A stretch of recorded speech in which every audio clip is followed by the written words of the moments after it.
태풍이 지나가서 참 많은 사람들이 피해를 입었고 또 시설들이 물에 잠기고 고생을 하고 계시죠. 근데 식물들도 상당한 고난을 겪은 것으로 보입니다. 태풍 한번 지나가면, 그리고 산에 가보면 나만한 게 없습니다. 뭐 다 떨어져 있습니다. 나무는 뽑혀 있고 꺾여 있고.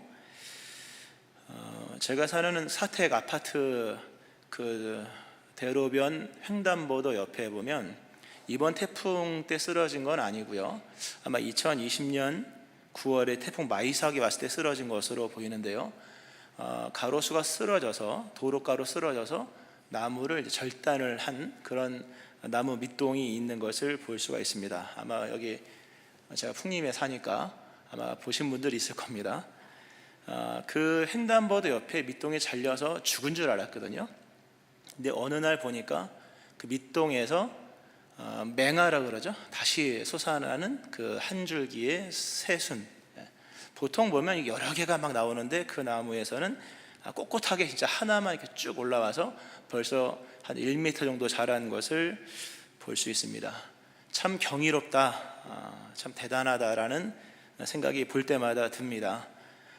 태풍으로 인하여서 나무가 넘어가서 죽은 줄 알았더니 뿌리는 살아있더라. 뿌리의 표출이죠. 뿌리가 태풍을 견뎠고, 아무리 태풍으로 인하여서 나무가 잘리고 해서 죽은 줄 알았으나 뿌리는 살아있었고, 뿌리는 땅 위의 세계를 여전히 가만히 두지 아니하고 또다시 한 줄기의 어떤 그 나무를 표출해내는 장면을 보았습니다. 참 생명이 만들어가는, 실체가 있는 그 무엇이 만들어가는 자연이 참 멋있다, 이런 생각이 들었는데요, 히브리서 11장을 좀 그러한 관점으로, 특별히 본문을 그러한 관점으로 읽으면 아마 쉽게 잘 이해가 될 겁니다. 오늘 본문에 내가 무슨 말을 더하리요 하면서 말을 좀 줄여서 할게, 이렇게 하면서 여러 사람이 등장합니다. 기드온, 바락, 삼손, 입다, 다윗 및 사무엘과 선지자들과 등등등 이렇게 나가거든요. 이름이 나와 있는 이 사람들은 다 사사시대를 배경으로 이제 그룹이 형성된 인물들로 나옵니다. 다윗도 골리앗을 이길 당시는 사사시대였고 사무엘 시대까지 사사시대였으므로 하여튼 그런 역사의 배경 속에서 묶어서 얘기를 하면서 이 사람들은 다 승리를 했던 사람들이죠. 기드온은 미디안 족속을 300명의 용사로 이겼습니다. 그리고 바락은 1만 명의 청년들을 모아서 900대의 전차를 앞세운 가나안 군대를 쳐부수죠. 그리고 삼손은 싸울 의지가 전혀 없었던 이스라엘을 뒤로 하고 혼자 나가서 블레셋 군대를 고군분투하여 격파했던 사람이죠. 입다는 사생자였으나 일반 제도에 일반 제도 적응 못해서 일반 사회와 질서를 떠나 은둔에 가까운 그런 방랑 생활을 했으나 이스라엘을 괴롭히는 암몬 족속들을 나중에 다 격파를 하죠. 다윗은 막대기와 돌멩이를 가지고 골리앗을 이겼고, 또 사무엘은 늙은 어머니에게서 태어나서 정말 독야청청한 선지자와 리더로서 한 시대를 크게 이끌어서 시대를 종료시키고 새 시대를 열었던 사람들입니다. 참 대단한 분들이죠. 근데 우리가 이거를 이 역사의 사건들로만 읽으면 승리다, 위대한 역사의 장면들이다 라고 얘기할 수 있겠으나, 본문은 계속해서 믿음으로 이렇게 시작을 하잖아요. 그러므로 이 본문을 단순 역사가 아니라 믿음으로 보면 이것은 믿음으로 승리를 했다라기보다는 믿음의 표출을 말씀하는 본문이다라는 겁니다. 믿음의 표출, 믿음이 시간과 장소, 사람, 즉 역사는 시간, 장소, 사람이다라는 말씀을 늘 드리는데요, 믿음이 시간과 장소와 사람이라는 역사의 한 장면 속에 들어갔을 때, 또는 역사는 정해진 게 없잖아요. 막 소용돌이 치는데 그 다양한 상황을 만났을 때 믿음은 어떤 역할을 하는지, 또 어떻게 작용하는지를 본문이 보여주는 거죠. 히브리서 11장 강의 초반에 말씀을 드렸죠. 믿음을 정의한다기보다는 믿음의 성질과 성격 또는 믿음의 작용을 말씀하는 본문이다. 그러므로 믿음이 뭔지를 정의가 알고 싶으면 로마서를 읽고, 믿음의 성격을 알고 싶고 작용을 알고 싶으면 본문 히브리서 11장을 보라라는 말씀을 드렸는데요, 본문의 내용은 믿음으로 이겼다라는 건 당연하겠습니다만 그런 것보다는 믿음의 표출이다. 쉽게 설명하면 믿음은 우리를 가만히 있게 내버려 두지 않는다는 말씀입니다. 믿음은 우리를 가만히 있게 내버려 두지 않는다. 어떠한 상황에서도 반드시 믿음은 우리로 하여금 믿음의 역할을 하게 한다 하는 거죠. 여러분 믿음의 역할을 하십시오라는 얘기가 결단코 아닙니다. 믿음이 그 역할을 할 것입니다 라는 말씀입니다. 기드온은 항아리를 깨고 횃불을 들고 소리를 쳤죠. 바락은 시스라의 철병거를 향해 달려갔고 삼손은 나귀 턱뼈 하나로 블레셋 1000명을 물리쳤고 입다는 천대받는 신분이었으나 암몬 자손을 이기기 위해서 자신의 생을 거는 맹세를 하죠. 다윗은 여호와의 군대를 모욕하는 골리앗을 향해서 10대의 나이에 달려나갑니다. 이게 하나같이 믿음이 표출한 행동들이었다는 것을 기억하셔야 됩니다. 믿음이 이들 안에 있었고 이들 안에 있었던 믿음이 이들을 가만히 내버려 두지 못하게 만들었다. 가만히 내버려 두지 않았다도 말씀드려요. 가만히 내버려 두지 못하게 만들었다. 너무나 중요한 얘기입니다.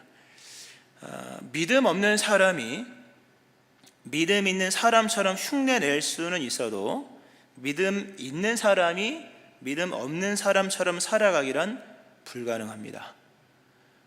어느 유희 같아서 다시 한번 제가 읽어드릴게요. 말씀드릴게요. 믿음 없는 사람이 믿음 있는 사람처럼 흉내를 내는 것은 가능합니다. 그러나 믿음 있는 사람이 믿음 없는 사람처럼 살아가기란 불가능합니다. 왜냐하면 믿음이 내버려두질 않거든요. 믿음은 감출 수 있는 것이 아닙니다. 믿음은 주도적으로 우리의 삶 속에서 믿는 자로 살아가도록 그렇게 우리를 내버려두지 않는다, 역사한다 하는 거죠.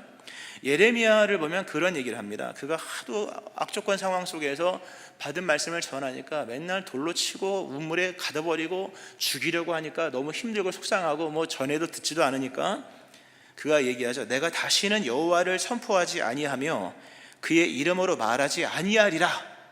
그렇게 이제 안 해. 다짐을 하면 나의 마음이 불붙는 것 같아서 골수에 사무치니 답답하여 견딜 수 없나이다. 이제 안 해. 해봐도 소용없어요. 안 해. 근데 그렇게 안 하려고 하면 마음에 불붙는 것 같대요. 여기 계신 분들 중에 아무리 인내심이 강해도 뜨거워를 참을 수 있는 분은 없을 겁니다. 뜨거운 걸 만지고 뜨거워 이거 안 할 뿐이 있습니까? 뜨거워는 못 참는 거예요. 그거 붙으면요, 불 붙으면 다 뜨거워 하고 믿음이 그런 겁니다. 아무것도 하지 않으려고 했을 때 나의 마음에 불 붙는 것 같아서 사무쳐서 견딜 수 없으므로 다시 입을 열 수밖에 없게 만드는 것, 그것이 바로 믿음이다. 믿음은 나무의 뿌리와 같아서 아무리 위에를 자르고 또 잘라도 또다시 밑에서 줄기를 올려보내면서 땅 위의 세계를 가만히 내버려두지 않습니다. 그러므로 믿음은 대단한 것이고 믿음은 두려운 거예요. 믿음에 저항하려거든 실패입니다. 믿음은 우리를 내버려두지 않는다. 더 나아가서 믿음은 오늘 본문이 개인으로 말하면 믿음의 사람의 이야기요, 역사로 말하면 믿음의 세계인데 믿음은 세상을 그냥 내버려두지 않는다. 믿음은 개인을 믿는 자를 내버려두지 않을 뿐만 아니라 세상조차도 그냥 내버려두지 않는다. 믿음은 세상을 가만두지 않습니다. 믿는 사람 믿는 세계치고 가만히 있었던 적이 있습니까? 역사가 인간의 계획대로 흘러간 적이 있습니까? 다 반전에 반전이 일어나고 역사가 일어나는 겁니다. 왜? 예수님이 이미 그렇게 행하기로 다짐하셨기 때문에. 누가복음 8장을 보면 군대 귀신 들린 거라사 광인 이야기가 나오죠. 거라사 광인이 아주 소리를 지르면서 예수님께 얘기를 합니다. 예수를 보고 부르짖으며 그의 앞에 엎드려 큰 소리로 불러 이르되 지극히 높으신 하나님의 아들 예수여, 당신이 나와 무슨 상관이 있나이까? 당신께 구하노니 나를 괴롭게 하지 마옵소서. 이는 예수께서 이미 더러운 귀신을 명하사 그 사람에게서 나오라 하셨습니다. 이미 예수님께서 벌써 명하셨거든요. 우리가 사는 세상이 어떤 세상인지 알아셔야 됩니다. 예수님이 가만두지 않는 세상입니다. 용기 있게 나가셔야 됩니다. 예수님께서 이미 세상에 벌써 명하신 거예요. 물이 잠잠하라 뭐 이런 것만 얘기하신 것이 아니라 십자가의 그 위대한 언어 속에서, 명령 속에서 세상을 향해 이미 명하셨다. 예수님은 세상을 가만두지 않으셨다. 가만둘 것 같으면 오시지도 않으셨죠. 그러니까 믿음이라고 하는 것은 바로 그러한 일들이다. 그러한 것이다. 그러므로 우리가 지금 히브리서를 이제 역사의 배경 속에서 읽고 있는 거잖아요. 단순히 그냥 한 사람이 어떤 영적인 어떤 상태를 가지고 얘기하는 게 아니라 역사의 배경 속에서 본문을 제시하고 있는 거지 않습니까? 그래서 뭐 창세기부터 사사기까지 나온 것인데 실상은 본문의 중간사도 나오는 겁니다. 중간사, 신구약의 중간사 400여 년 나오는 것인데 결론이 뭐냐 할 때 모두가 다 믿음으로 한 것이다. 믿음이 일한 일이다. 사람이 행한 것이 아니라 믿음이 한 것이요, 더 정확히 말하면 은혜로 된 것이다. 오늘 본문에 나와 있는 이름이 거론된 기드온은 연약했죠. 바락은 주저했죠. 삼손은 그 심지가 그렇게 견고한 사람이 아니었고 입다는 약간 오버하는 사람이었죠. 그리고 다윗은 죄가 있는 거 다 알죠. 사무엘도 자신의 자녀들은 잘 못 키웠거든. 나라 다스리는 건 쉬워도 자식 잘 키우는 건 어렵다. 사무엘을 통해 우리에게 넌지시 제시되는 말씀인데요. 그럼에도 불구하고 이들을 통해서 역사가 이루어졌다고 하는 것은 이들이 행한 것이 아니라 이들 안에 있는 믿음이 행한 것이요, 그 믿음의 실체는 결국 하나님의 은혜로 된 것이다. 이 존 칼빈이 이 본문에 나와 있는 여섯 명, 하나, 둘, 셋, 넷, 다섯, 6명의 얘기를 쭉 하면서 그런 얘기를 했습니다. 어떤 성도에게나 항상 책망받을 만한 것이 발견된다. 그러나 하나님은 그들의 믿음이 불완전함에도 불구하고 여전히 그 믿음을 인정해 주신다. 이 사람들이 믿음이 충만했다, 뭐 이런 얘기가 아니에요. 믿음 자체가 만드는 거지. 물론 충만하면 좋죠. 전적인 은혜로 된 것이고, 이 사람들이었기 때문이 아니라 뒤에는 이름도 안 나오잖아요. 이름도 안 나오는 사건 기술. 근데 추론이 가능하죠. 가령 사자의 입을 막았다, 다니엘이겠죠. 불의 세력을 멸했다, 사드락 메삭 아벳느고였겠죠. 또는 칼날을 피했던 엘리 사도 되고 엘리야도 되고, 연약한 가운데 강하게 된 사람, 히스기야 죽다 살아났죠. 이런 사람들, 여러 또 전쟁에서 이방의 사람들이 진을 물리친 아마 중간사의 마카비, 이런 사람들일 겁니다. 그 내용들은 다 보면 아시겠으나, 근데 이름을 안 넣었어요. 개인이 중요한 게 아니라 믿음이 중요하다라는 얘기입니다. 이름이 나온 사람은 영웅이잖아요. 그러나 영웅이었기 때문이 아니라, 그럼 거꾸로 이름을 빼고 사건을 봐라. 결국 뭐가 더 잘 보이죠? 이름을 빼고 나면 더 잘 보이죠. 결국 믿음이 일한 것이고, 믿음이 그냥 이들을 가만 내버려 두지 않았기 때문에 결국 은혜로 된 것이다. 그러므로 지난주에 말씀을 그런 말씀 드렸죠. 미래를 도전하려고 하지 말고 미래를 믿으라는 거죠. 믿음을 가지고 나가라. 너희 안에 있는 믿음이 작용할 것이니 믿음을 가지고 나가라 라는 말씀이 오늘 본문의 전반에 나와 있는 것입니다. 근데 본문을 가만히 읽어보면요, 가만히 읽어서 묵상을 해보면 32절부터 34절까지는 위대한 승리입니다. 놀라운 승리. 다수에 속하지 않은 하나님의 소수에 속한 사람들이 세상의 온갖 것들을 중무장해서 오는 다수의 사람들을 이겼다. 위대한 승리가 나와요. 정말 기적 같은 은혜의 승리가 나오는데요. 그러나 35절 이하는 정반대가 나옵니다. 35절은 완전 반대예요. 이게 중요한 얘기. 35절 이하를 보면요, 이들은 죽임을 당했고 고문을 받았고 결박과 환난과 시련을 당했고, 이들은 졌고 죽었고 성을 정복했던 그런 사람들과는 달리 쫓겨나서 동굴과 토굴에 살았던 사람들입니다. 칼로 적들을 이겼던 위대한 위인들과는 달리 칼에 죽임을 당하는 사람들이다 합니다. 이 35절이 중요합니다. 35절 이하가 중요해요. 실상은요, 이 히브리서의 저자, 히브리서 11장의 전개는 요 얘기를 하고 싶은 거예요. 앞부분에 이만큼의 승리를 다루다가 갑자기 뒤집어요. 앞에 쭉 나오잖아요. 아브라함 얘기도 나오고 노아도 나오고 여호수아, 모세, 하여튼 인생 전체가 승리였던 사람들, 또 사건을 승리로 만들었던 이 소소한 사건들, 이런 것 쭉 얘기를 하다가 승리하다가 한번 뒤집어서 그러나 승리만 있었던 것은 아니다. 35절 이하의 사람들은 다 졌고 고난당했고 죽었고 쫓겨났다. 결국 얘기하고 싶은 건 이 부분입니다. 이거는 그 흑백대주가 분명한 거잖아요. 앞부분의 승리가 이만큼인데 끝부분에 그것도 요만큼을 패배에 관한 모양으로 제시를 했다면 이 부분을 봐라는 거죠. 그리고 우리 모두는 실상 35절에 나와 있는 사람들과 거의 흡사하거든요. 그러니까 적용편입니다. 너희한테 적용하기는 다윗보다는 여기 나와 있는 쫓겨다니고 고난당하고 이런 사람들이 더 편할 거다. 근데 그것도 봐라 라는 말씀으로 전개가 됩니다. 우리는 일반적으로 믿음이라고 생각하면 죽은 자를 살리는 것을 믿음으로 생각을 합니다. 바울과 실라처럼 감옥에 들어가서 기도 찬송하여서 착고가 풀리고 감옥 전체가 뒤틀리는 이런 역사를 행하는 것으로 생각을 합니다. 물론 그런 일은 지금도 일어나죠. 탈출도 일어나고 죽은 자가 살아나는 것도 일어나지만 오늘 본문은 그런 식으로 설명을 하지 않는다는 게 중요합니다. 그런 식으로 설명하지 않는다.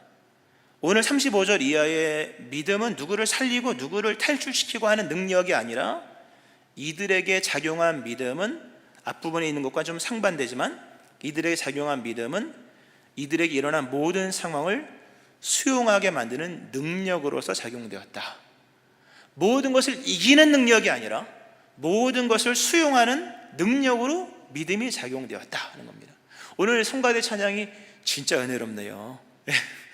진짜 박수도 길더라고요. 거의 그 오페라 이런 데 갔을 때 끝에 나오는 박수같이 막 나오는 박수였는데요. 아주 은혜로웠습니다. 모든 것이 은혜. 수용을 하면 모든 것이 은혜입니다. 이겨야만 은혜가 아니라 받아들이는 것을 잘 받아들이면 모든 것이 은혜입니다. 믿으시기 바랍니다. 그 모든 것을 은혜로 수용할 수 있게 만드는 그 작용을 믿음이 한 것이다.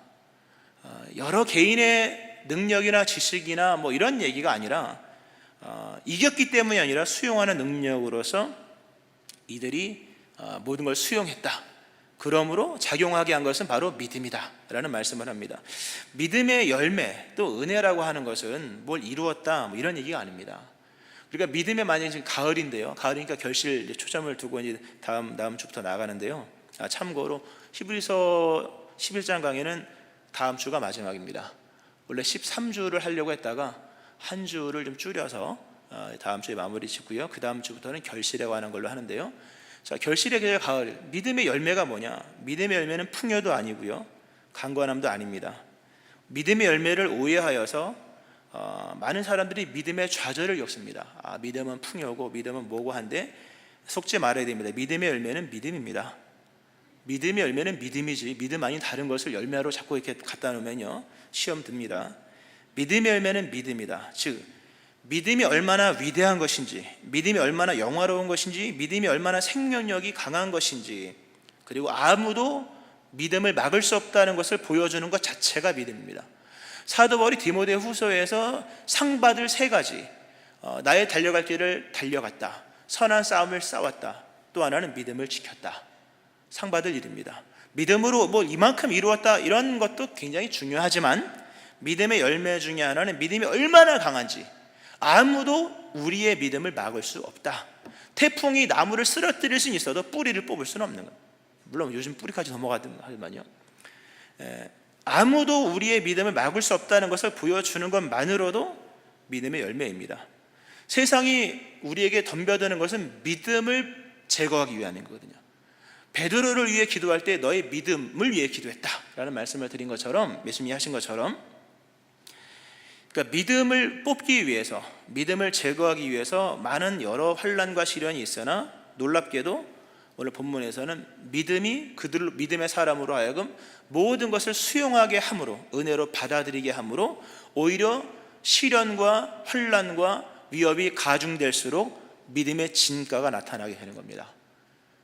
믿음이 얼마나 위대한지를 믿음으로 보여주는 거죠. 결국 본문이 뭐예요? 세상이 손들더라. 누구에게? 믿음의 독종들에게. 이런 얘기입니다.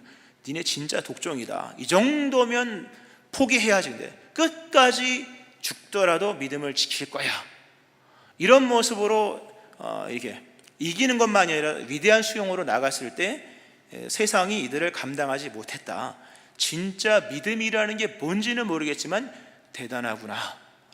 더 나아가서 이게 개인의 역량이 아니라 그들 배후에서 믿음의 주관자로 역사하시는 예수가 있구나. 다음 주 얘기죠. 예수를 바라보자. 예수님이 나타나면 열매 맺은 겁니다.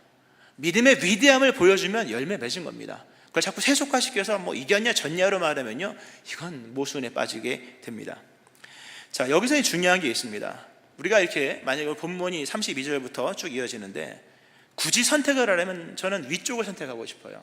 믿음이 우리 안에서 우리를 내버려 두지 아니하므로 역사의 현장 속에 동참 참여해서 승리하게 만든 장면에 그걸 선택하고 싶어요. 만약 선택을 하려면. 근데 우리의 인생은 뭐 다윗, 뭐 기드온, 입다, 삼손, 바락, 뭐 사무엘과는 좀 멀죠. 오늘 본문에 뭐 이 정도까지는 아니지만 시련을 당하고 고난을 당하고 이런 쪽이 가깝거든요. 그러면 이 뒷부분에 나와 있는 내용들 믿음으로 그냥 무조건 수용해서 진짜 바보같이 믿음으로 수용, 참 믿음 이상한 작용을 한 거죠. 그래서 그 모든 것들을 다 받아서 고난도 당하고 동굴 속에 살고 죽임을 당하기도 하고 그 왜 이러냐? 믿음은 왜 그렇게 작용을 하느냐? 왜 사람 편차를 두냐? 편애를 하냐? 여기엔 중요한 진리가 담겨 있습니다. 혹시 이 자리에 이렇게 35절 이하의 삶을 사는 것 같은 분이 있다면 잘 들으셔야 될 겁니다. 결과적으로 말씀드리면 그 역시도 그러한 일들마저도 승리를 위한 것이다. 그런데 그 승리라고 하는 것은 이 땅에서 일어나는 또는 역사 속에서 지나가 버리는 승리, 그런 승리가 아니라 장차 다가올 최후의 승리를 위한 것이다 라는 겁니다. 다윗의 승리가 대단하지만요 흔적도 없잖아요. 지금요, 그렇죠? 다윗이 뭐 예루살렘을 점령했지만 지금 별로 흔적도 없잖아요. 기드온이 뭐 미디안 이겼지만 기록은 남아있으나 흔적도 없잖아요. 승리는 두 가지입니다. 일시적으로 역사 속에서 이겼다 이런 승리가 있는가 하면 마지막으로 나타날 최후의 승리라는 거예요. 진정한 승리는요 최후의 승리입니다. 다윗의 승리가 아무리 위대하고 또 기드온, 뭐 바락, 삼손, 바락이 대단해요. 알고 보면요 진짜 이렇게 철병거를 향해 달려가서 이겼던 이 승리가 아무리 위대하다 할지라도 이것이 최후 승리만은 못하다라는 겁니다. 특별히 결국 최후 승리라고 하는 것은 부활이요, 그리스도에서 재림이요, 천국이요, 본향이잖아요. 이거를 승리만으로는 담을 수가 없는 겁니다. 모든 걸 이기면요 부활을 담을 수가 없습니다.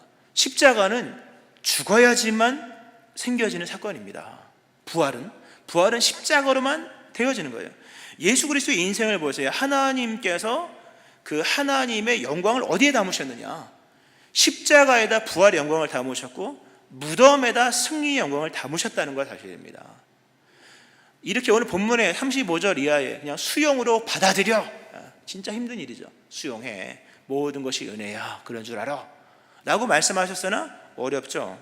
그러나 그러한 고난과 시련과 연단 이런 것들을 통해서 결국 진정한 최후의 승리를 담아내고 계시다는 겁니다.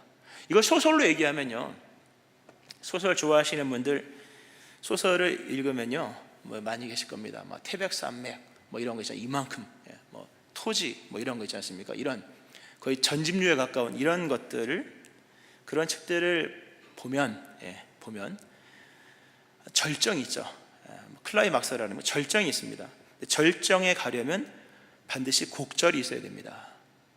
곡절이 많을수록 절정은 화려합니다. 이솝우화는요 절정을 담을 수가 없습니다. 이솝우화 재밌지 않아요? 뭐 얼마나 재밌습니까? 그러나 그런 이야기는 절정을 담을 수가 없습니다. 한 사람의 인생이 책을 통해 많이 변화된다. 책을 읽고 그 절정 속에 감격하여 몇 날 며칠 생각이 떠나지 않고 잠을 못 이루고 인생을 돌아보고 이렇게 살면 안 되겠구나 라고 하는 그 위대한 책들, 그 놀라운 책들은요 절정이 기가 막힙니다. 근데 그런 책들 하나같이 이래요. 거의 다 이럽니다. 두꺼워요. 단행으로 잘 끝나지 않습니다. 곡절이 없으면 절정을 담을 수가 없어요. 복잡한 스토리가 없으면요 멋있는 이야기가 나올 수가 없습니다. 세상의 소설도 그러하거든. 하물며 최후 승리를 담는 하나님의 위대한 승리의 이야기가 세상의 승리로만 담아지느냐? 다윗처럼 다 이기면요 최후의 승리는 담을 수가 없는 겁니다.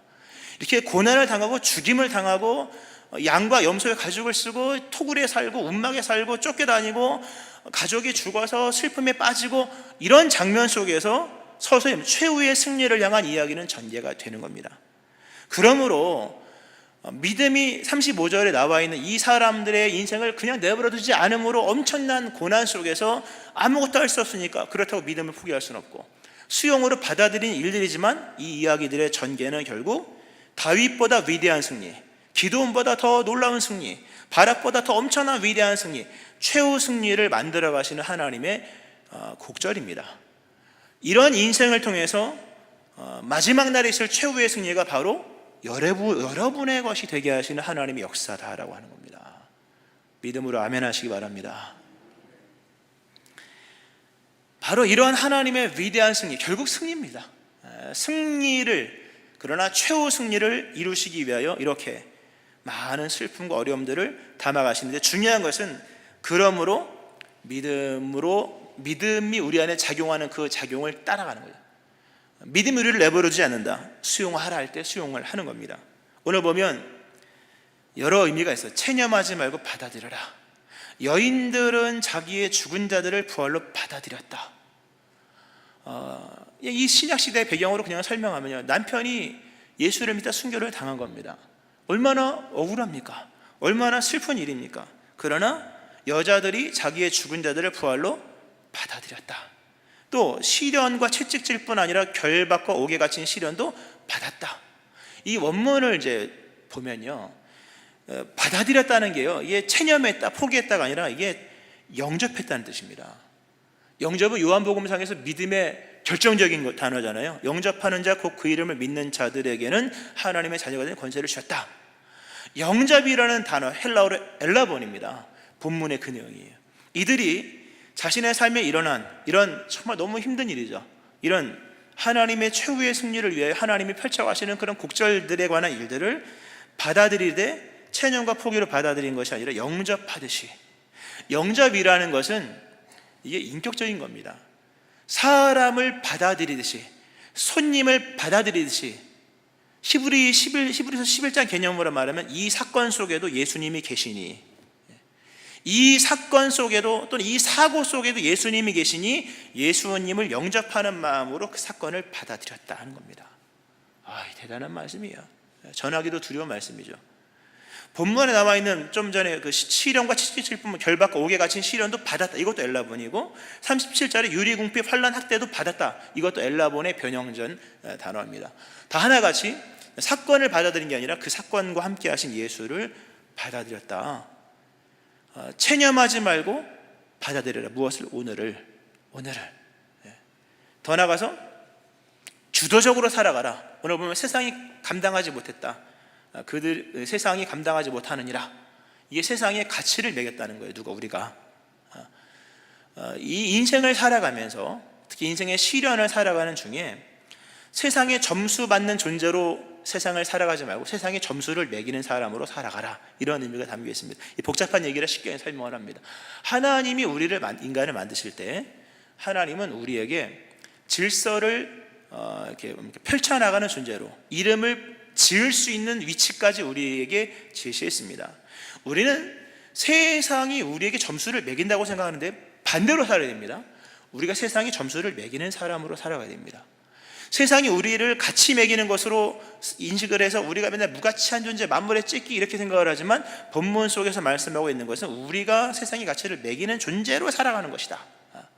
이 오늘 그 세상이 감당하지 못하느니라, 이 원문이 그들에게 세상은 계속 가치가 있지 않았다. 그들은 세상에 아무런 가치를 두지 않았다. 이게 수동이 아니라 능동입니다. 점수를 내가 매기는 거지 세상이 매기는 게 아니야. 내가 세상 보기에 내가 가난하고 유리방황하고 내가 슬퍼 보이지만 미안하지만 점수는 내가 매기는 거야. 이런 얘기입니다.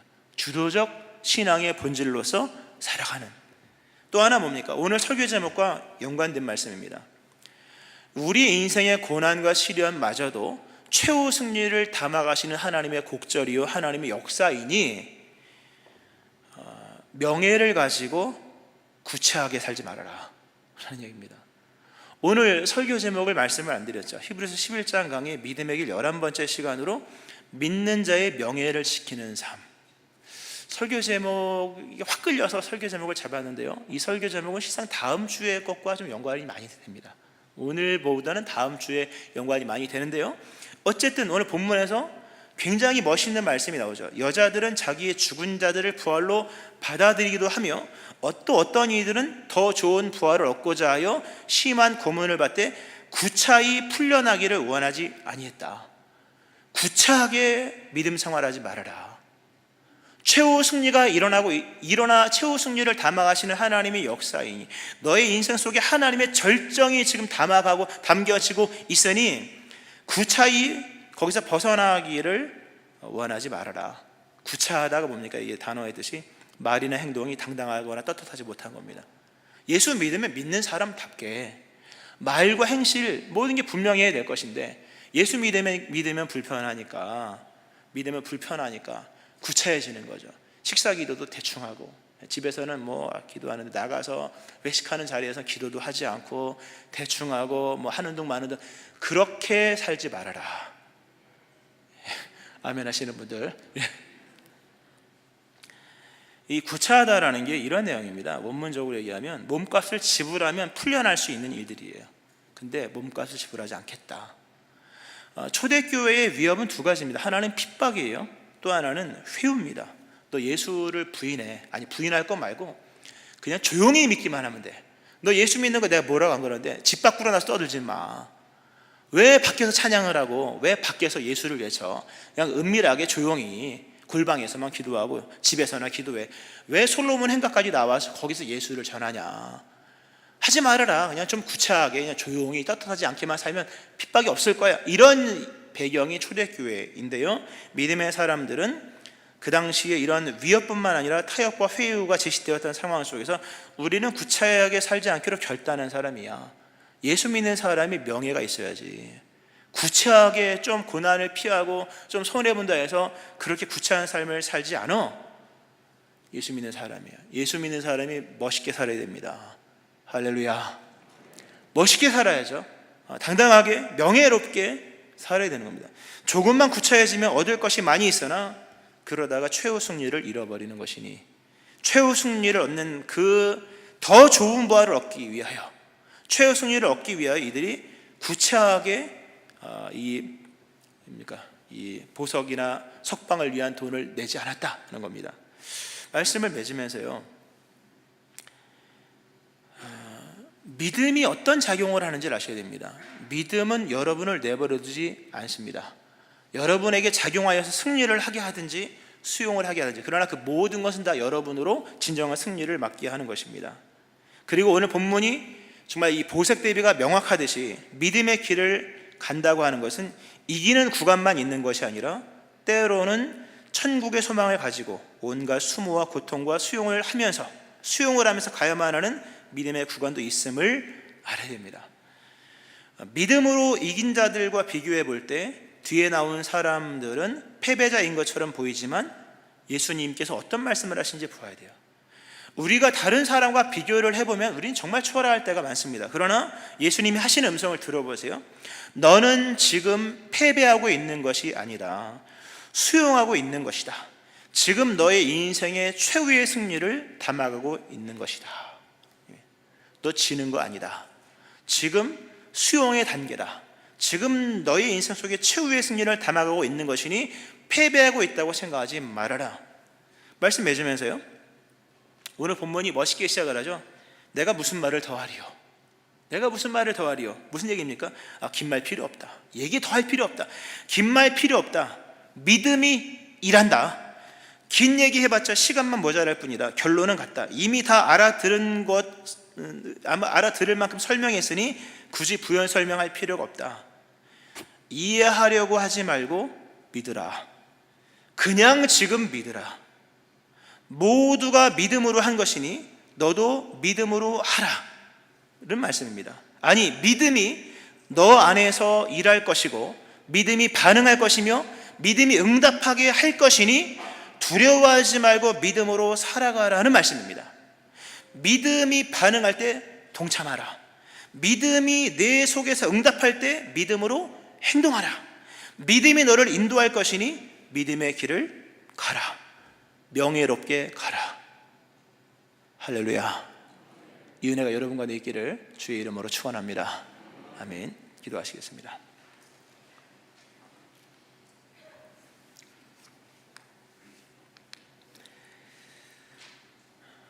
믿음이 일할 것이니 믿음이 반응할 때 동참하라. 믿음이 내 속에서 응답할 때 믿음으로 행동하라. 믿음이 너를 인도할 것이니 믿음의 길을 가라. 명예롭게 가라 말씀하시는 하나님, 믿음이 작용하는 삶을 사는 우리들, 믿음을 따라 믿음의 길을 가는 저희를 되게 하시되 구차하게 행하지 않게 하시고 믿는 자의 명예를 가지고 최후 승리를 바라보는 믿는 믿음의 사람으로 살아가는 저희를 되게 하여 주옵소서. 예수님 이름으로 기도합니다. 아멘.